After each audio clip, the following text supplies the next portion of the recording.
qué buena onda que resultó ser el 22 de abril.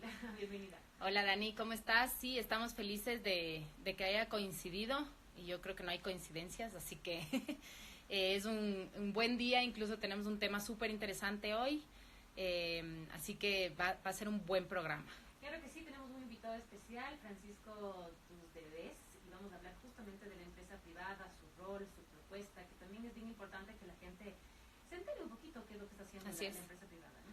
Sí, una de las cosas que vamos a tratar hoy es, hemos hablado de las ciudades, hemos hablado de los ciudadanos, de cuál es nuestro rol, qué se puede hacer, transporte, una cantidad de cosas interesantes, pero siempre la empresa privada le dejamos como a un ladito, ¿no? Cuando es importante, es responsable de muchas de las emisiones que se generan a nivel mundial, y creo que el trabajo viene en equipo y es interesante conocer las propuestas de las empresas ecuatorianas en temas ambientales que se están llevando a cabo, ¿no?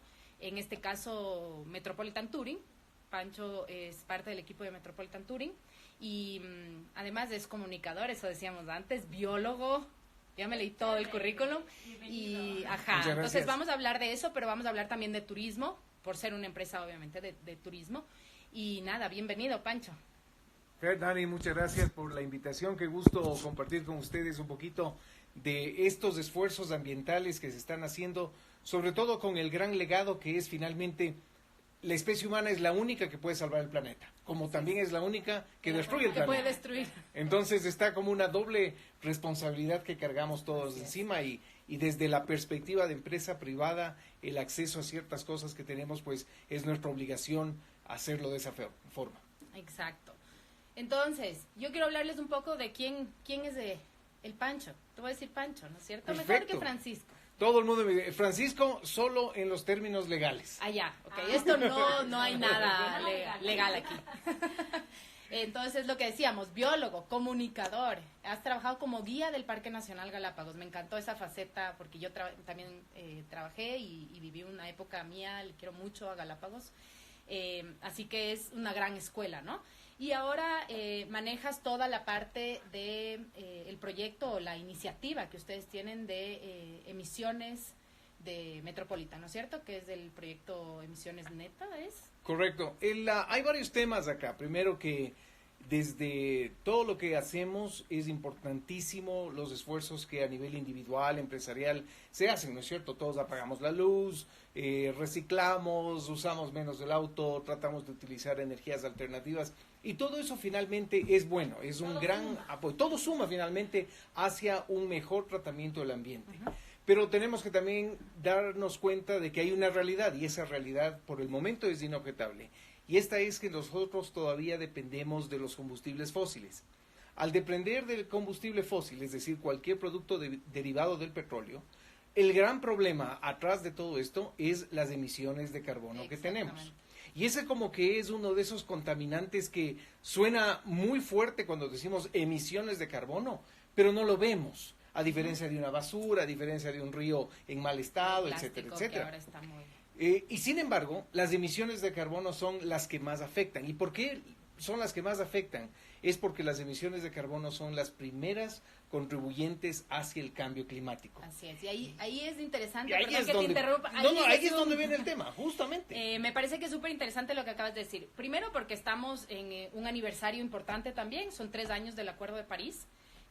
Un acuerdo importante para los compromisos de los gobiernos para la reducción de las emisiones a nivel global, en donde hubo un punto importante en el Acuerdo de París, es decir, hubo este grupo de empresas que decidieron también poner de parte, no son todas las que quisiéramos, pero hay una serie de empresas que ya están haciendo una movida hacia eso, justamente para reducir. ¿Por qué? Porque las empresas aquí ya toman un rol, siempre estamos delegando a los gobiernos, ¿no?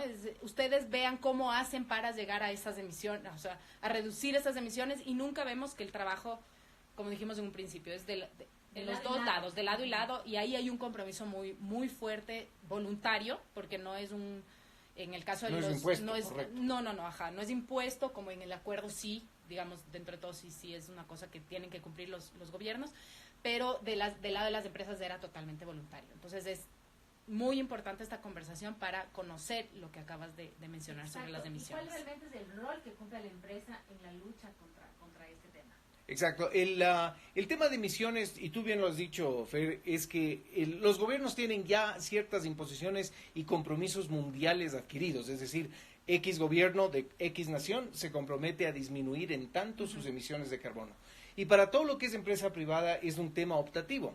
Ahora, claro, está de por medio, ¿qué tan bien tratas tú el ambiente? ¿Qué tanto entiendes de esta problemática para comprometerte mucho más? Y como dije al inicio, si bien es muy bueno reciclar y apagar la luz, etcétera, y todo eso finalmente suma, y no hay ninguna objeción al respecto, finalmente es cuántas emisiones de carbono tú tienes y cómo lo puedes compensar y cómo lo puedes ecualizar. Y de ahí el tema, ¿no? O el concepto o la definición de lo que significa ser carbono neutro. Exactamente. Y eso yo creo que es algo que justo queríamos que nos cuentes, ¿no? Primero, ya hablamos del rol que cumplen las empresas, nos acabas de decir. Las empresas tienen un rol importante, lo decimos. Pero en el caso de Metropolitan lo interesante es que además el turismo tiene un rol importante en la generación de emisiones. 8% de las emisiones a nivel global provienen del turismo. Entonces, en ese caso, ¿cómo funciona el proyecto de Metropolitan para la reducción de estas emisiones? Es decir, cuéntanos cómo es todo el sistema, que justo los oyentes lo que quieren es entender ¿de qué se trata esta palabra tan...? O sea, la problemática va porque el turismo lo vemos, ¿no es cierto?, como esta industria de el sol, la playa, la distracción, la cultura, y como que todo lo relacionado a contaminación queda automáticamente escondido, como una máscara, por lo bonito que es la industria del turismo, a diferencia de una petrolera, de una minera, que son emisiones directas, es un lado gris súper fuerte y es muy fácil de medirlo. Como que el turismo enmascara automáticamente cuál es el verdadero impacto de las emisiones de carbono. Claro, es más, decimos que venga más gente, más turismo. Ajá, claro, exactamente. Y si vemos eso ya en problemática mundial, está ya pronosticado, el forecast para el 2030 es 1.8 billones de arribos internacionales. Y eso significa que más turismo, más destinos son accesibles, más aerolíneas, más buses, transportes, hoteles, etcétera, etcétera. Entonces, la problemática es cómo vas a compensar en vista de que todavía vamos a seguir dependiendo por varias décadas de combustibles fósiles. Entonces la problemática es, mide tus emisiones para ver cuánto es finalmente tu huella ambiental o tu huella de carbono, que es el verdadero impacto. Segundo es, ¿qué estás haciendo al momento para ver tu reducción? ¿Ya? Es decir, ¿cuáles son tus buenos esfuerzos? Esto del reciclaje, apagar las luces, luces LED, etcétera, etcétera. Y tercero, te va a quedar un saldo de esas emisiones de carbono. Y eso es lo que tú tienes que compensar, lo que se conoce como offsetting.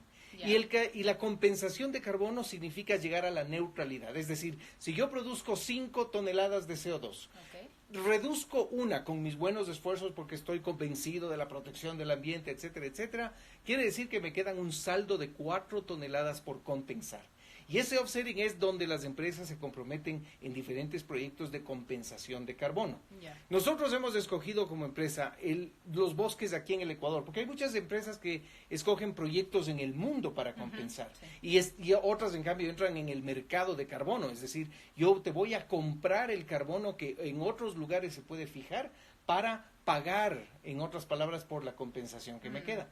Nosotros lo que hemos hecho es más bien meternos en los bosques del noroccidente de Quito, en todo lo que es parte de Mashpi, Mindo, Nambillo, etcétera, etcétera, y ahí es donde estamos compensando la huella. Y nosotros a buena hora somos ya empresa carbono neutro en el 2016, 2017, y ahora en el 2019 empieza la medición de lo que emitiste en el 2018 para ver qué necesitas hacer y compensar la huella que dejaste en el 2018. Eso sí, ¿no? Súper interesante. Una pregunta que me quedó mientras conversabas es, ¿qué significa para mí como turista que compenses como empresa mi viaje? Es decir, eso significa que tú vas a invertir en la conservación, entiendo, pero también, por ejemplo, en alguna, no sé, bosques, por ejemplo, Mashpi es bosque secundario primario, ¿no? Por suerte todavía hay un mantenimiento, pero hay un corte en esa zona que es del corredor del oso, ¿no? Correcto. Hay un corte ahí y hay una deforestación. ¿También se meten en casos de reforestación para zonas o es un tema más como bloquear toda esa zona y volverla un... Tú lo has dicho muy bien, el objetivo grande nuestro es crear estos corredores biológicos, los cuales sirven a más del oso de anteojos, a otras especies. Y lo que pasa en el Ecuador es que la línea ecuatorial es un sitio perfecto para migraciones del sur que van hacia el norte y viceversa. Ya. Entonces, imaginémonos como un océano en el medio del desierto. ¿Ya? Y ese gran océano es lleno de actividades, lleno de comida, lleno de sitios de anidación, etcétera, etcétera. Y por eso, mientras más grande sea ese océano, garantizamos la vida para que otras especies en su migración puedan sobrevivir. Es decir, que no se encuentren con un desierto, más bien que corta todo su interés de continuar viviendo. Entonces, tú bien lo decías, hay bosques secundarios, bosques primarios, hay otros modelos también de compensación que incluyen reforestación, secundarios y primarios, y eso va a garantizar que la calidad de bosques que tenemos en todo el Chocó andino garantice la vida, garantice estos procesos. Mientras eso continúe, lo que tenemos es que la biodiversidad se mantiene, y el momento que tenemos una biodiversidad saludable, automáticamente una serie de servicios ambientales gratis, que no los sentimos o los vemos. Por ejemplo, la fijación misma de carbono, la producción de oxígeno no es solo para el Ecuador, esa producción de oxígeno es el oxígeno, el aire que todo el mundo respira. Entonces, mantener la biodiversidad de acá, de lugares donde hay estos bosques tropicales, estos superproductores de oxígeno y superfijadores de carbono, es vital para poder garantizar los proyectos de compensación. Si no hay bosques, no hay cómo compensar tampoco, porque nadie va a fijar el carbono y nadie va a producir el oxígeno. Claro, qué interesante, ¿no? ¿Y cómo se pueden involucrar otras empresas, por ejemplo? Bueno, otras empresas, lo que nosotros siempre recomendamos, al momento nosotros no somos comercializadores de carbono hacia el mundo. En nuestro país no se puede hacer eso por legislación, no se pueden negociar servicios ambientales. Otros países sí lo hacen, Canadá, Costa Rica, Estados Unidos venden esos bonos de carbono. Nosotros no estamos en eso, y más bien nuestra recomendación es primero a cualquier empresa interesada, busque llegar a su compensación de carbono, es decir, hágase su medición, mida su huella, mire cuánto ha reducido y métase en programas de compensación de carbono. Todavía para el Ecuador es un capítulo nuevo. Si vamos a Europa, por ejemplo, en Europa la compensación de carbono existe hace más de 15 años. Sí. Y estamos más bien nosotros como recién agarrándonos de esta onda, porque todavía estamos en la onda del reciclaje, el apagar las luces, que son excelentes iniciativas, pero que en compensación de carbono son esfuerzos muy chiquitos. Claro. Los esfuerzos grandes es cuando tú guardas esas grandes maquinarias naturales, ¿no?, de producción de oxígeno. Ahí es donde hay éxito. A mí me parece lo interesante aquí también es que cuando tú tienes una empresa ecuatoriana y hace este tipo de actividad de compensación de emisiones, tú estás reinvirtiendo en la conservación del Ecuador, o sea, del país, de donde extraes los recursos para tu propia empresa. Así es. Entonces, si uno quiere verle desde ese lado, es una inversión más que una... O sea, estás invirtiendo en que esos recursos se mantengan, en que tú no tengas que luego replantear tu negocio. Correctísimo. Porque deja de existir ese recurso o porque hay un problema ambiental y trabajas en una forma mucho más interna, digamos. Porque lo que tú dijiste, ¿no? La venta de carbono sucede en esferas internacionales, es una cosa como muy alejada, y aquí muchas empresas yo creo que tienen esa capacidad de poder reinvertir en el país. En el caso, me parece interesante de Metropolitan, es que ellos requieren de esa naturaleza para vivir. Si queremos verlo así. Para nosotros para es sostener la innato. empresa, Correcto. necesitas que esté la naturaleza ahí. Importante. Así es. Hay un tema muy interesante también de análisis, por ejemplo, y esto para todos los oyentes, y que es un nuevo enfoque en todo este tema ambiental. Y es que muchos pueden decir, sí, pero los programas de compensación de carbono o las inversiones en compensación de carbono pueden ser muy caras. Y la respuesta más bien es a la inversa. Tratemos de calcular el costo de la pérdida de biodiversidad. Ese costo es mucho más alto. Claro, mucho más grande. Y eso nos va a costar en el largo plazo, porque no hay manera de recuperar ciertos bosques. No podemos decir, bueno, si le dejamos tranquilamente a ese bosque sin toparle por unos 10, 15 años, va a regresar afectado. Así ¿ya? es. Y ahí es donde viene este costo. Entonces, cualquier inversión, como tú bien lo dijiste, en compensación de carbono va a ser una excelente inversión para cualquier empresa que esté acá en el Ecuador. Y proyectos de compensación de carbono ya existen, que es lo claro, bueno. No es algo de lo que... Ya existe. Exacto. La gente puede involucrarse en el Exacto. proyecto. Sí. Hay una serie de asesores ambientales acá en el Ecuador que ubican el mejor proyecto. Y las empresas, como sabemos, esto es optativo, pueden escoger en qué parte de su negocio, de su entorno de negocio, se convierte en carbono neutro. Unos, por ejemplo, se hacen carbono neutro en la operación, otros se hacen carbono neutro en la administración, otros se hacen carbono neutro en la comercialización de sus productos. Depende mucho del giro de negocio, correcto, además, ¿no? Correcto. En nuestro caso es innato, nuestra dependencia de la naturaleza es tal que nuestra obligación con la compensación de carbono tiene que ser al 100%. Claro, yo creo que a nivel global, los últimos números del reporte Planeta Vivo de WWF decían que a nivel mundial, y tengo aquí los números, la naturaleza provee servicios valorados en 125 billones al año. Es una locura. Y ahí es importante eso. Es decir, yo repito el tema porque muchas empresarios con los que yo he conversado dicen, sí, me parece linda la moda ambiental, pero es una cosa a la cual invierte mucho tiempo, no es... Siempre lo ven como aislado. Como aislado, y no lo ven como lo que decías, ¿no? Es decir, esto necesitamos nosotros de los servicios para poder sobrevivir. ¿Por qué no estamos conservando esos servicios? Esa sería la pregunta. Si usted requiere de esos servicios para pagar a sus empleados, entonces hay que pensar dos veces si queremos que se acaben. Así es. Y sobre todo porque todavía tenemos esta dependencia de combustibles fósiles. Y todos a nivel individual, por ejemplo, saliendo del estrato empresarial, nos ponemos un carbonómetro en la muñeca.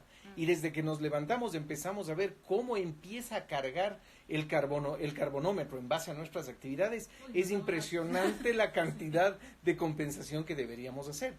Y ahí es donde ayuda mucho, ¿no? Las diferentes estrategias y tácticas de bajar tu huella, esto del reciclaje, etcétera, etcétera. Pero todavía te queda un saldo. Y ese saldo se acumula en algún lugar. Y en algún lugar te va a pasar la misma tierra factura. Y ahí es donde entramos una vez más en este tema del cambio climático. Ya no está pasando. Ya lo sentimos de alguna u otra manera, así es, lo sentimos. Sí. La pérdida de biodiversidad, por ejemplo, en otros destinos del mundo, es tal que los procesos biológicos que habían ya no existen. Ajá. Y no es que nos vamos a una tienda o nos vamos a la página web de Amazon a buscar servicios biológicos para un país. No existen. Los perdiste. No hay manera de reemplazarlos. Y ahí es interesante, ¿no? Y hacer un poco un llamado a que vean, porque ha sido para mí gratificante porque yo trabajaba ahí, pero además hay el documental de Nuestro Planeta de WWF que acaba de salir en Netflix. Y hay una parte que a mí me golpeó mucho porque son los famosos walruses, que son las morsas, que son una belleza. Y ellos... y llegaban a una isla específica en Rusia. Y esta isla dejó de existir por temas de cambio climático, es decir, no hay la isla, y ellos no tienen en dónde juntarse para reproducirse y todo. Y llegan a otra isla, esta isla tiene unas montañas muy, muy altas, y como son un poco ciegos, ellos comienzan a escalar esta montaña y se comienzan a caer, se suicidan, básicamente. Porque no entienden muy bien qué pasó, dónde está esa isla. Entonces, cuando vemos ese tipo de filmaciones y decimos, esto sí, es verdad, de Rusia, son morsas, no da que ver. Eso es lo que estamos afectando al planeta. Y esta afectación empieza en la industrialización. No es que es una cosa, es decir, el cambio climático sí es algo que ha ocurrido todo el tiempo. El problema ahorita es que son periodos muy, muy cortos, imposibles de adaptarse para muchas especies, incluidas nosotros. Entonces yo creo que este tipo de acciones de parte de las empresas permite que veamos las soluciones desde cada uno de nuestras zonas, ¿no? Es decir, no perdamos la visión de que sí tenemos algo que hacer y ese algo que hacer es más fácil de lo que nosotros nos imaginamos. Claro, como empresas más, como individuos quizás un poquito menos, como decías, ¿no? Desde plástico, desde reciclar, desde separar la basura, entre tantas cosas, como hablamos siempre con la FER, al final de los segmentos, también desde nosotros podemos hacer pequeñas cosas. Y qué interesante que muchas empresas en el Ecuador y en el mundo entero también tengan esa responsabilidad con el medio ambiente y no decir, bueno, allá. Esto va más allá finalmente de los gobiernos, ¿no es cierto? claro. Y esto va mucho más allá, inclusive de los análisis físico-químico-ambientales, que nos dan estadísticas que son muy buenas para tomar decisiones, pero más allá de eso tiene que haber el convencimiento, Exacto, el a nivel compromiso. individual y a nivel grupal, de que hay que tomar un nuevo rumbo, hay que tomar un camino más rápido.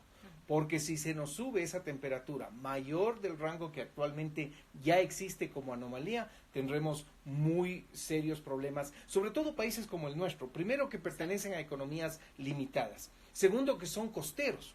Así El es. problema que nosotros tenemos es que el momento que nuestro nivel del mar sube, toda nuestra costa, que es un aparato productor del país, se ve afectada.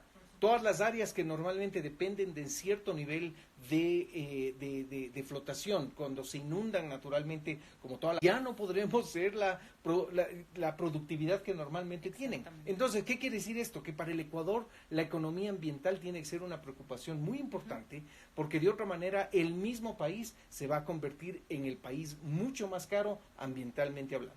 Exactamente. Y si este momento tenemos problemas de economía, luego va a ser aún más grave, si Claro, queremos mucho verlo más así, ¿no? complejo. Y en el caso del Ecuador, sí, es verdad, muchas veces las conversaciones son, nosotros no hacemos de la mitigación, es decir, el Acuerdo de París no pega mucho con el Ecuador porque no generamos tantas emisiones, No, sí, pero pero somos uno de los países que mayor problema de adaptación tenemos.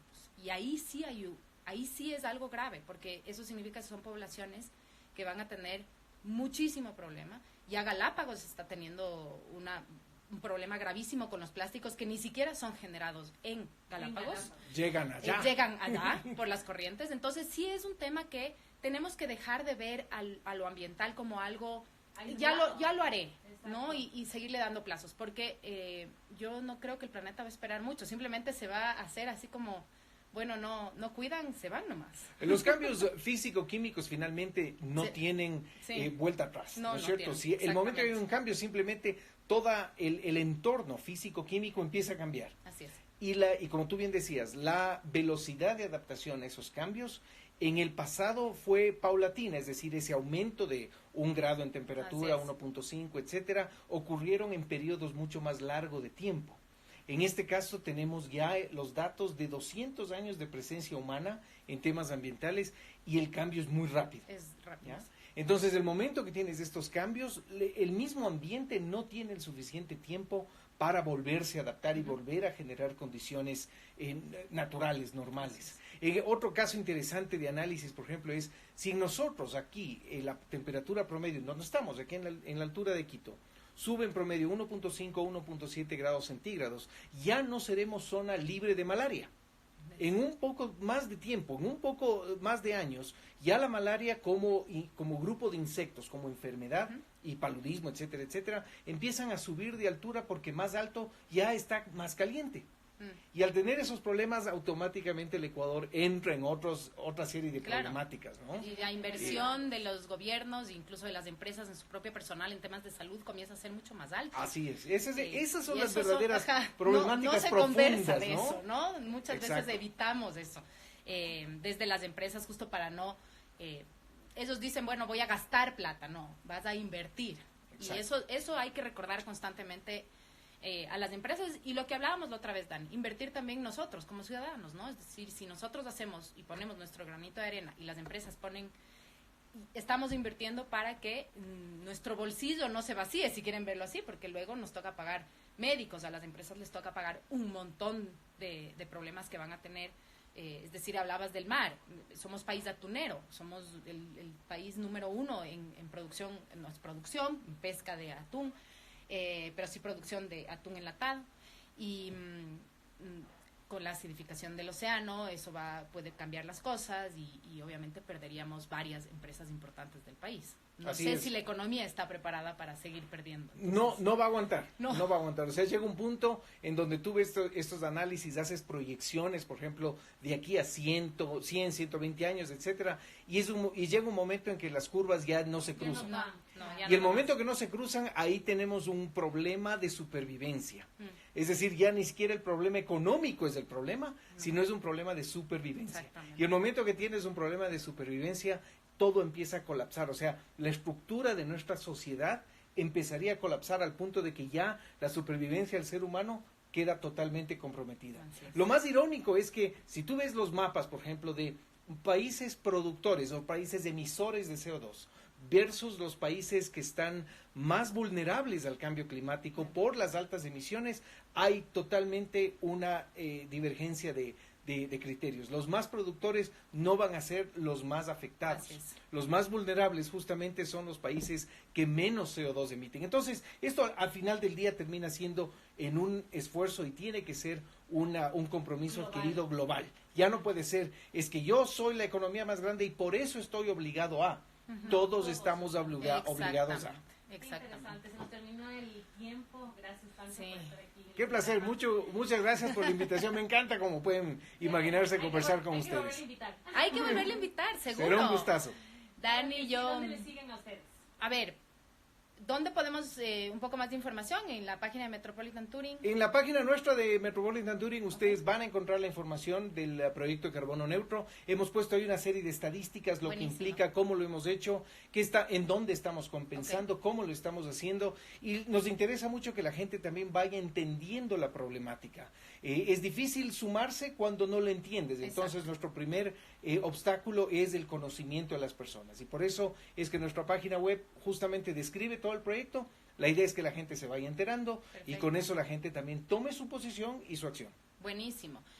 Conmigo, ya saben, en Fer Burneo, en Instagram, y mi blog, que acabo justo de poner un artículo sobre hablar sobre cambio climático o hacerlo sencillo. Y lo que hablamos en un principio, Dani, no se olviden, quería avisarles que hay el Congreso Anual de Meteorología y Calidad del Aire en la Universidad de San Francisco. Vean ahí fechas y todo dentro de la página de la San Francisco. Y hay el Congreso de Anfibios también, que está organizando el Ministerio de Ambiente, que me pareció súper interesante. Vamos a ir buscando estos eventos a los que pueden ir y yo los pondré también Es lo en que mi te iba a Instagram. decir, igual están en tu Instagram. Sí, yo los voy a poner para que puedan Sí, la ir. gente y todo. Sí, siempre hay algo que nos pueda interesar. Por ahí tenemos a alguien que le encanten los anfibios, así que vaya. Muy bien. Muchas gracias. Mi nombre es Dani Barragán. Nos encontramos el día de mañana a las 2 de la tarde. Me siguen en el Closet, /programa de radio en Facebook y en Instagram como el closet.daniela. Este programa también está aquí gracias a Casa Linda, una empresa ecuatoriana también, y gracias a Biocels. Hablamos de un banco de célula madre. Si quieres enterarte más sobre las células madre, ingresa en Biocels. Buenas tardes y buena semana. Gracias. Muy bien, qué Ahí chévere. despídete, Pancho.